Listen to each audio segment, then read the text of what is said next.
News, सच जरूरी है। नमस्कार दर्शकों, मैं श्रद्धा तिवारी और आप देख रहे हैं MNS न्यूज टीवी। तो आइए देखते हैं आज की खास खबर। एक नजर डालते हैं आज की हेडलाइंस की ओर।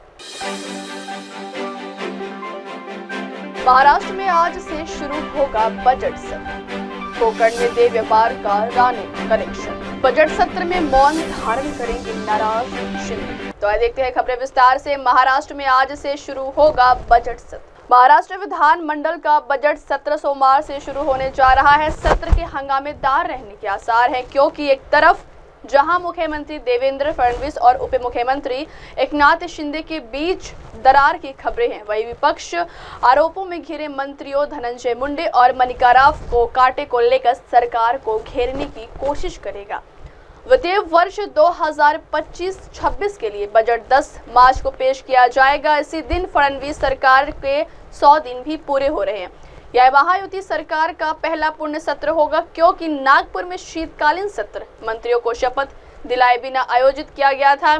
फडणवीस ने हाल ही में जालना में 900 करोड़ रुपए की आवासीय परियोजना की जांच शुरू की, जिसे शिंदे के मुख्यमंत्री रहने के दौरान शुरू में वित्तीय रूप से अव्यवहारिक बताकर रद्द कर दिया गया था। इसके अलावा मुख्यमंत्री ने पूर्व स्वास्थ्य मंत्री तानाजी सावंत के कार्यकाल में स्वास्थ्य विभाग में मंजूर किए गए 3200 करोड़ रुपए के कामों पर रोक लगा दी है। पूर्व मुख्यमंत्री शिंदे के नेतृत्व में स्वीकृत 1400 करोड़ रुपए की ठोस अपशिष्ट संग्रह निविदा को भी रद्द कर दिया गया है। इसे लेकर सीएम फडणवीस और डीसीएम में शीत युद्ध जारी है। एनडीए सरकार को गिरने के संदर्भ में शिंदे की "मुझे हल्के में ना ले" टिप्पणी से भी सियासी पारा चढ़ा हुआ है।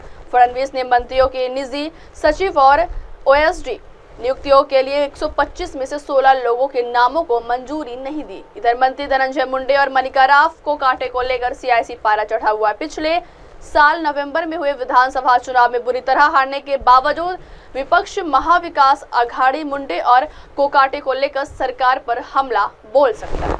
अगली खबर, कोकण में देह व्यापार का राणे कनेक्शन। महाराष्ट्र की महायुति सरकार में केंद्रीय मंत्री नितेश राणे को पूर्व मुख्यमंत्री उद्धव ठाकरे का प्रबल विरोधी माना जाता है। उद्धव और उनकी पार्टी के नेताओं पर नितेश राणे अक्सर तीखे शब्दों का हमला करते हैं। खासकर कोकण एवं मुंबई में नितेश व शिवसेना के बीच तीखी लड़ाई चलती रहती है। इस लड़ाई को आगे बढ़ाते हुए शिवसेना के पूर्व सांसद एवं नेता विनायक राउत ने नितेश पर जोरदार हमला बोला। कोकण में एक देह व्यापार के मामले को हथियार बनाकर राउत ने नितेश के बांग्लादेशी घुसपैठियों विरोधी रुख को कटघरे में खड़ा करने का प्रयास किया है। हिंदुत्व से जुड़े मुद्दों को मुखरता के साथ उठाने तथा बांग्लादेशी घुसपैठियों के खिलाफ खुलकर आवाज उठाने के कारण नितेश बीजेपी के कट्टर हिंदुत्ववादी नेताओं में एक बन गए। लेकिन राउत ने कोकण में देह व्यापार के एक मामले के जरिए नितेश की हिंदुत्ववादी विचारधारा और घुसपैठिया विरोधी छवि पर हमला बोला।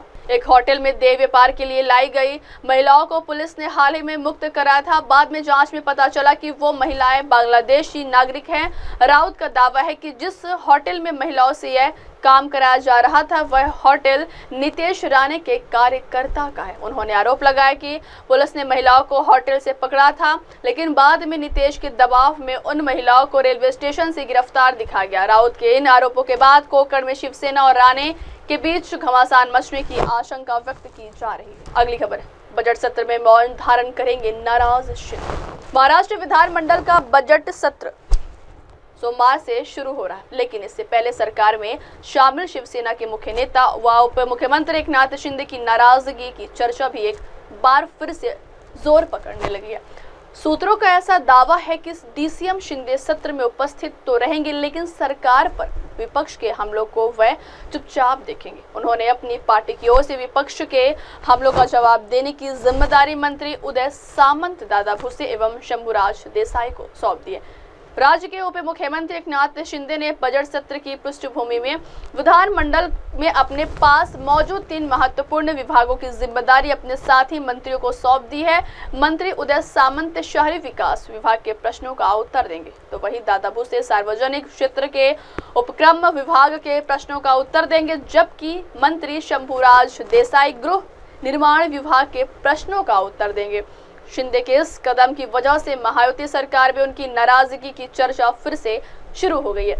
कहा जा रहा है कि शिंदे ने विधानमंडल की कार्यवाही से दूर रहने की कोशिश कर रहे हैं। 3 मार्च से शुरू हो रहे बजट सत्र में विपक्ष शहरी विकास और MMRDA विभागों में भ्रष्टाचार के आरोपों को लेकर सरकार को घेर सकता है, क्योंकि वह एक फ्रांसीसी कंपनी द्वारा MMRDA अधिकारियों पर बिल अनुमोदन के लिए रिश्वत मांगने के आरोप लगाए जाने के बाद मुंबई मेट्रो परियोजना में कथित रिश्वतखोरी का मामला प्रकाश में आने की संभावना है।